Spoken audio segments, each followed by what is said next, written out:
All right, welcome everybody. Thanks so much for joining us for today's BeWell education session. Today's topic is on-the-go meals and snacks. We've got Rose and Jessica here from Nutrition and Family Sciences. They're dietetic interns. So thank you so much for being with us today. And thank you as always to Dr. Landry for all that she does to help coordinate these sessions. We very much appreciate you.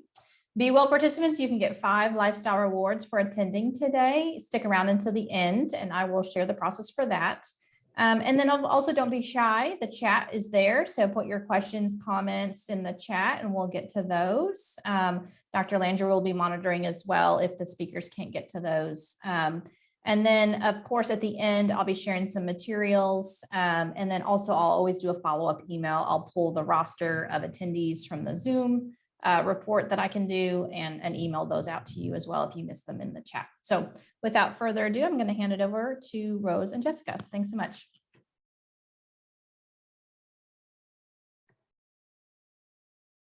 Just a second, we're getting our screen share on.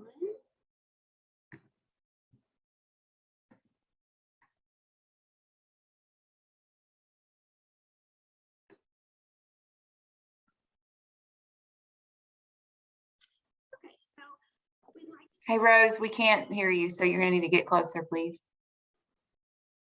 My name is Rose, as Mariah mentioned. And I'm Jessica. And we are 2 UCA dietetic interns. Unfortunately, our friend Jordan couldn't be here today, but we're very excited to get to talk about eating on the go today.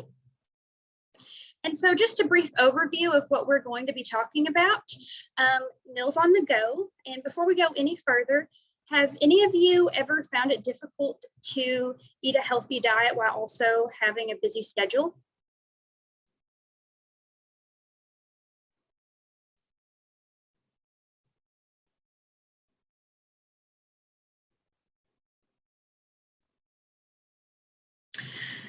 For many people, it's really difficult to juggle having a healthy diet while also having a busy schedule. I know personally, I've struggled with it myself, especially whenever I try to create big elaborate meals that are healthy, it can definitely be a challenge. But today we're going to talk about meals on the go and making your meals simpler, but also still just as healthy, so that you can, in fact, juggle both of them and adapt it to your lifestyle. So we'll be going over the purpose and benefits of meal planning and prepping, how to meal plan and prep. And then we've also created a recipe book with a few quick recipes for you, and we'll be walking through a few of those. And then Jessica has also created an Eating on Campus PDF that will help you navigate through eating on campus and maybe finding some healthier options for you. Okay, so what is the purpose of meal prepping and planning? And what are the benefits for you? And why should you adapt this into your lifestyle?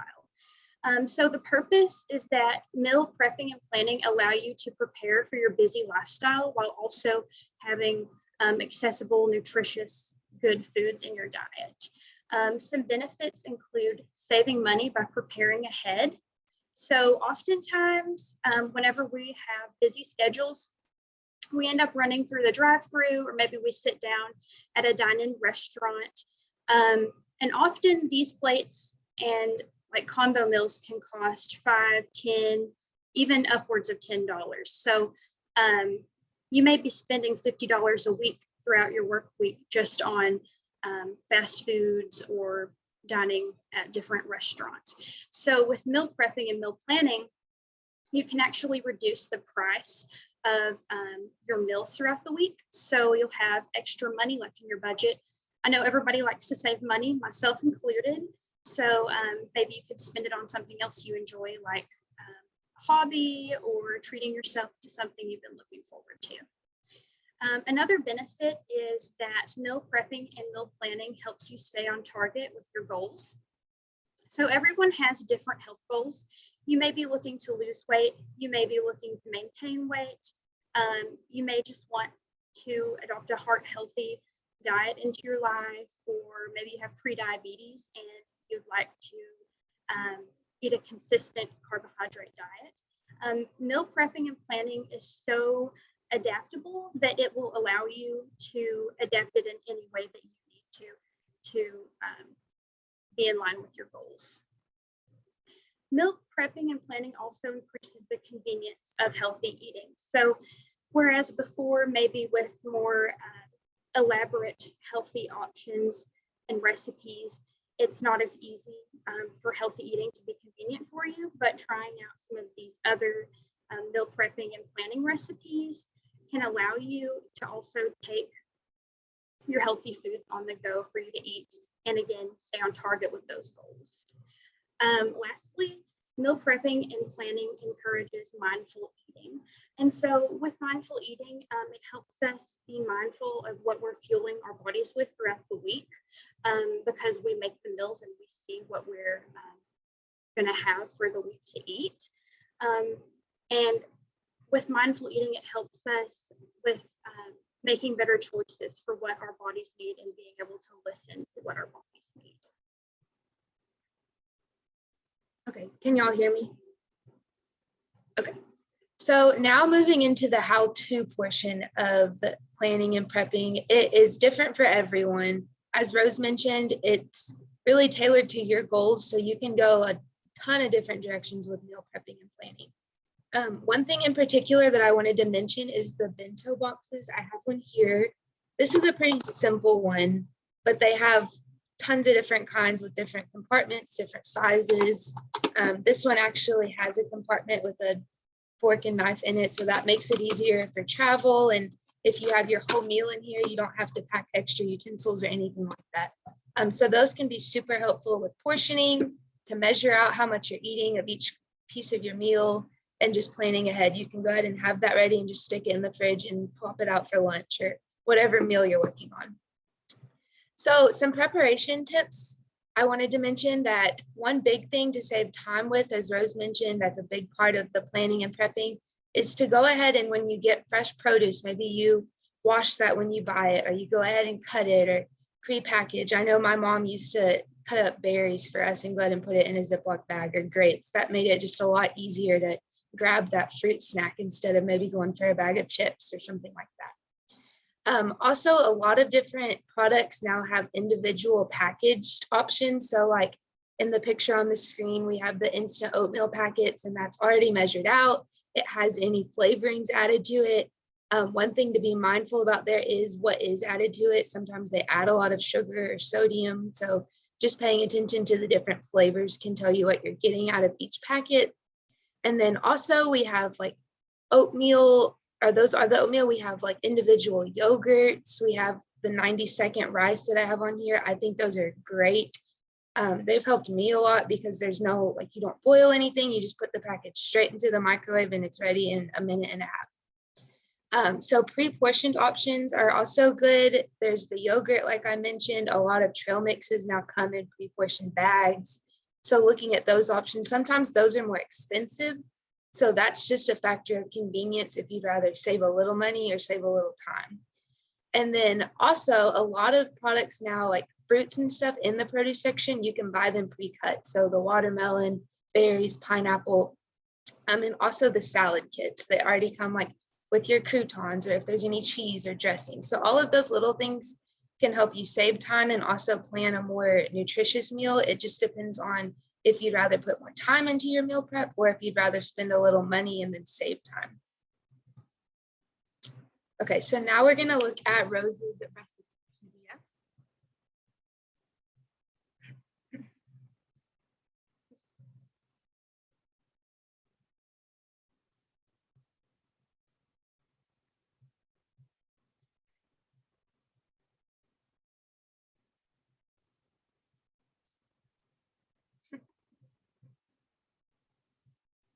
Are you sharing another PowerPoint? It's- Okay, just making sure. Great. Okay, so this is the recipe. Hey, Rose, you need to stand in front of the camera, please? This is the recipe book that we've created for all of you. There's a few recipes for breakfast, lunch, dinner, and snacks. All of these are relatively easy to prepare. And so also on the first page, we've included for you a few more tips that might help you and a few things that Jessica went over. Pre-chopped fresh, frozen and canned vegetables, microwavable packs of things like brown rice and quinoa, canned chicken or fish. These are all really good options. And so here are a few of the recipes. Has anyone ever tried overnight oats? It is one of my favorite recipes. I absolutely love overnight oats. This is a great breakfast. You make it overnight, and as you can see here, you combine milk, honey, oats, and then you place them in the refrigerator. And so the next day, they make a nice, like, sort of oatmeal for you. And then you can chop up banana and nuts and put whatever goodies you like on it, and it'll be a nice breakfast for you that's pretty fast.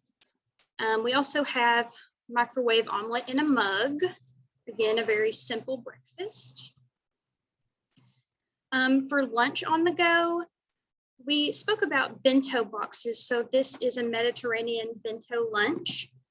And here you can see a picture of it. There's a lot of different things like hummus and pita. I see some chicken, or I believe it's turkey maybe. Grapes, a lot of good things. Here's a grilled veggie wrap. Again, just very simple recipes. You can make wraps ahead of time, store them in the fridge. And for dinner on the go, we have stuffed peppers, 3-ingredient refried bean and pico de gallo tostadas. Again, minimal ingredients: tortillas, olive oil, salt, beans, and pico. This would also be like a vegetarian option if you adhere to a vegetarian diet. And for snacks on the go, we have homemade trail mix and power-packed protein balls. With the homemade trail mix, this is a higher calorie option. So maybe you don't want to lose weight, maybe you want to maintain your weight, or even gain weight, then this will be a really good option. And it just has a bunch of nuts, cranberries, dates, and it makes a nice, healthy trail mix. And that is it for the recipes. I wanted to let everybody know that that recipe booklet is linked in the chat. If you want to grab it now, I'll also email it out to everybody in attendance today.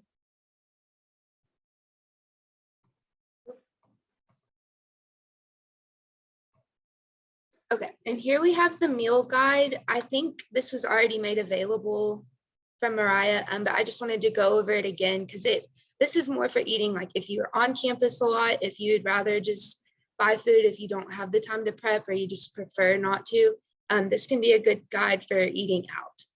So basically, when you're building the meal, you want to start first with the protein, your carbs, and your fat. What are you going to fill each of those with based on where you're dining? I made a note to keep it colorful. Anytime we add fruits and vegetables, we're basically just adding more vitamins and minerals. We're getting a bigger variety of nutrition. And then sauces, I know those are a big thing, especially when dining out, but a lot of times that can be where extra calories, fat, and sodium are also where you get that. So be mindful of what you're using. Maybe portion out your sauce instead of, if you're using a bottle, maybe use an individual packet or that type of thing. And then I also wanted to make a note, this is kind of a theme through all of our BeWell presentations, that all foods fit. So you can have things if you want to eat out, if you're craving a certain thing, just working that into your lifestyle to meet your goals is important. And I did want to make one more note about Rose's recipes. A lot of those were kind of specific, the recipes that we found, but you can tailor a lot of those to meet your goals. Or if something had chicken, but you are a vegetarian, you could leave that out or swap it out for another protein source. So we wanted to open up the floor for questions if we have any.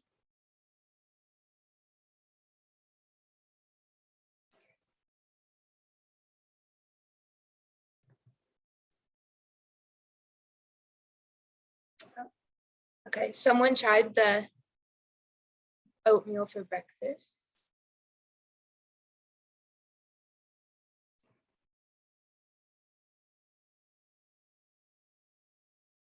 Yes. So for how long things keep, that's kind of different on what you're making. Like if it's a non-perishable thing like the trail mix, that would last a lot longer than if you maybe prepared a casserole at the beginning of the week. So I feel like an easier tip for that would be to just real quick look up whatever you're making and see the shelf life or the stability of it versus, because there's not one general rule for all meal preps. So if it's something with meat or produce or dairy, that would obviously last a lot smaller of a time than like nuts or protein balls.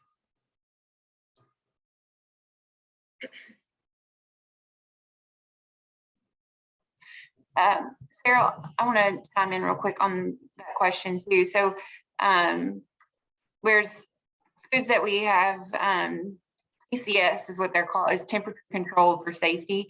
And so any of those foods that you can think of that are starchy, like rice, potatoes, mashed potato, any of those kind of things are going to spoil a lot faster. And you can, usually they get kind of a film on them and kind of a fermented smell. And so you can know, and oatmeal would be one of those. So definitely, I saw somebody chatted something about making it in the crock pot. So it's a great idea. But I would definitely I would portion it out in smaller containers that you're going to eat and push them as far back in the fridge as you can. So it's colder, because the more heat they're exposed to, like every time you open the refrigerator, the faster they're going to go bad.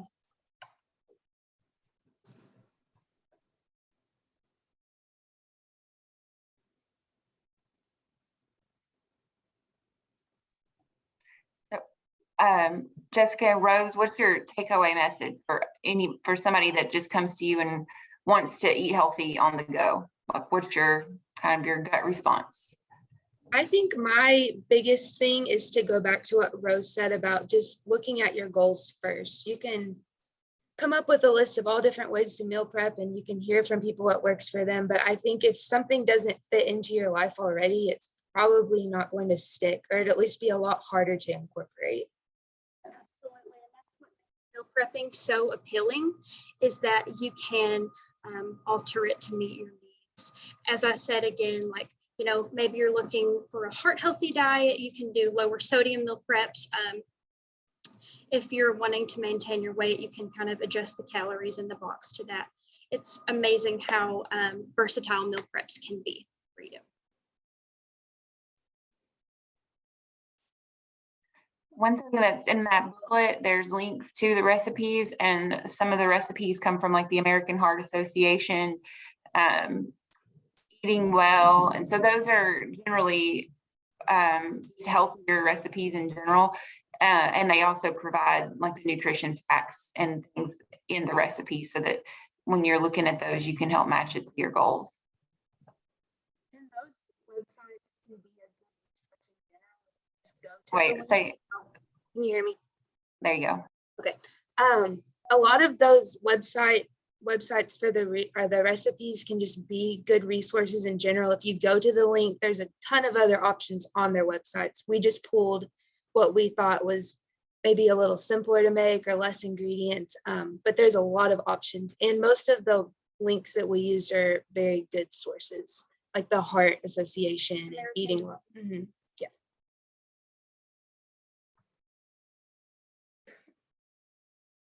I just have a comment about the Building a Meal Made Easy document that I posted in the chat, and that was created by Jessica. She did a rotation with BeWell a few weeks ago. That was in response to some faculty staff on campus saying that there really weren't any healthy options on campus.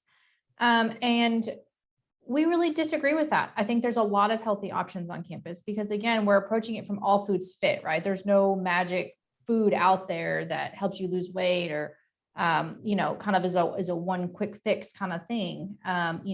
Things that we perceive as healthy can sometimes be very unhealthy. An example is a smoothie. Doesn't necessarily mean that it's super healthy just because it's called a smoothie. And that's just an example. But anyway, we created that document to help teach our campus. It's really about choices and about building your preferences and your and keeping your wellness goals in mind when creating a meal on campus.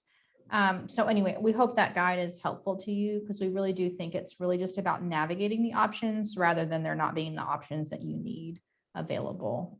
So anyway, hopefully that helps. And good job, Jessica. You did a great job on that. All right. Any other questions or comments? I appreciate the dialogue in the chat. Oh, here comes one. I think the cafe offers lots of healthy options. Are you referring to the cafeteria? Or is it, yes, okay. Agree. Yes, that is definitely a place you literally have to build your meal, right, at the cafeteria. And also if you go to the campus dining website, they do have nutrition information on there for the cafeteria. So that'll help you even more kind of know how to navigate those different options for the day that are available. Yeah, good point. And you get a free birthday lunch if they send you your little certificate. That's always fun. Anything else? That was good. Good tip. Okay. I don't want to keep anybody. You're welcome to stay on and ask us if we have a few more minutes. I'm going to put the session evaluation link in the chat. We do appreciate you taking just a minute to complete that. We send that feedback to the students so they know how to improve if there's room for improvement. I'm also going to include a certificate of attendance in the chat. And I will flash that on the screen here in just a second. I got to get that loaded. But if you want to download that PDF and load it to your account on My Health Check 360 to get your points, you can get 5 points for today. Use the BeWell Education Sessions category. And even if you're watching this recorded, when I pop that on the screen, you can still get your points no matter if you're watching this, a week from now or 2 months from now, you can still get your points. Thank you so much for joining us, everybody. We will be announcing more webinars for the summertime, but we've got one webinar coming up on the 19th that's really focused on biometric screenings and that process. So that'll be next Tuesday, but we're going to take a little bit of a break, catch our breath a little bit, and then we should have some more education sessions throughout the summer. Have a great day, everybody. I'll flash that on the screen in just a moment.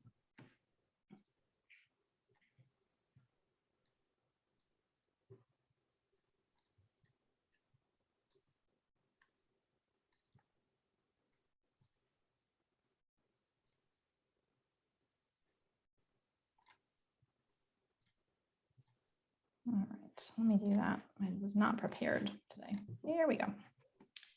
All right, if anybody wants to grab a screenshot or a screen grab, particularly those that are watching this recorded, you can do that now. Just use your camera on your phone and load that up using the app. Again, though, if you're watching this live, I will send a follow-up email with everything that I included in the chat, including this. So just so you have it there too.